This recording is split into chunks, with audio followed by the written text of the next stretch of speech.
All right, I got a couple NBA things I want to touch on. Boston, who I picked to win the East, I don't think they're a perfect team, but they have the Eastern Conference's best closer, Kyrie, and I think the Eastern Conference's best coach, Brad Stevens. And I think a great coach and a great star closer are the difference in the Eastern Conference playoffs. What did you make of Boston last night, winning in Kyrie? Well, I think the plus side of it was they made it to the Eastern Conference Finals last year without him. You know, a lot of those young guys got experience.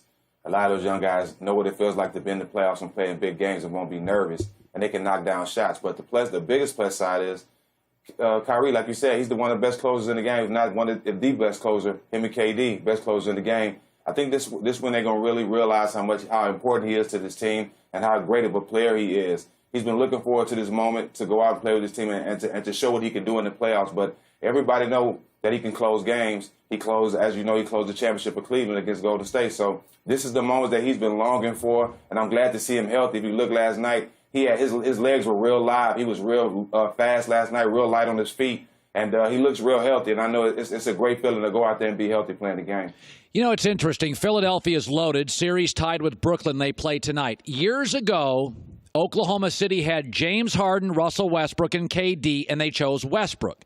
And the game was becoming... I played against them, I know. Yep. And the game was becoming a three-point shooting contest. I argue they picked the wrong guy. So Philadelphia's got Jimmy Butler and Joel Embiid and Ben Simmons.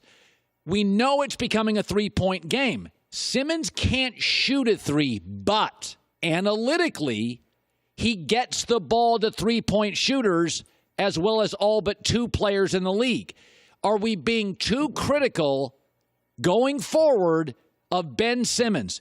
If you get him three-pointers, shooters, he does not have to be a great shooter. Because this morning, everybody's like, Ben Simmons can't shoot. Are you giving up on him? Well, it's the old saying we say it's deeper than rap. Well, it's deeper than hoop. You can't be in the NBA and not even attempt a shot.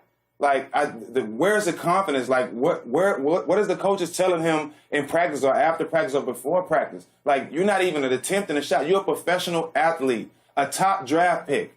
There's no way that you should be in the game and the player backs all the way to the paint off you and you don't even attempt a shot and you drive it. Then to the flip side of it, this is the flip side. A lot of Embiid and Jimmy Butler get real frustrated. Embiid demands double teams. He demands double teams. So when the ball comes out of the double team, it's supposed to be swing, shot.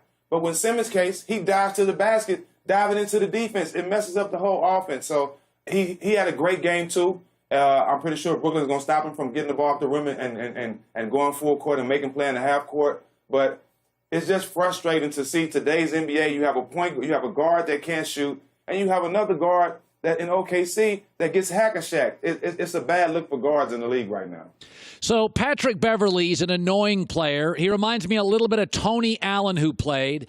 That he can knock down a basket, but his job is tough physical, tough mentally, and Kevin Durant is shooting less. Now, they're still winning. They were up by 30 when they fell asleep, and Kevin Durant said yesterday, listen, I got Steph and I got Clay. It's not about me dropping 30 shots. If guys are open and they double me, I'm passing the ball. Do you defend Kevin Durant on shooting less, or do you agree with Steve Kerr that he's Kevin Durant and shoot 30 times regardless? Well, being a basketball player, I agree with both of them because I understand what Steve Kerr is saying. He's not saying KD go out there and ball hog. He's not saying KD go out there and force shots. He's just simply telling him to be more aggressive. Now, you have to give Patrick Beverley his props. He's getting the job done. He's competing. This is what it looks like when you love the game. This is what it looks like when you come to play every night and you want to earn your check. This is what it looked like. That's Patrick Beverley in a nutshell. Now, KD, you have to listen to the whole interview.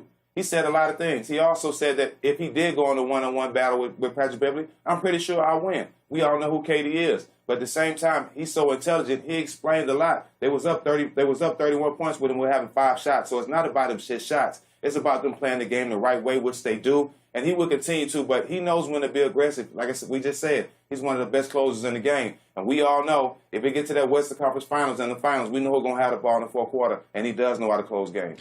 By the way, a report yesterday that Kawhi Leonard is coming back to the West. Toronto's a very good team, but it's a cold city. It's isolated. There's Canadian taxes. If I ask you today, Kawhi Leonard, where is he in 2-3 months? What's your guess, Stephen?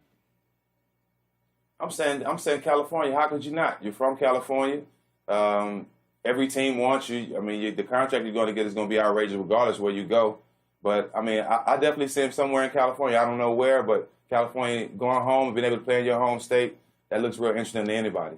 All right. We got to run. Steven, appreciate you stopping by the studio, bud. Thank you so much.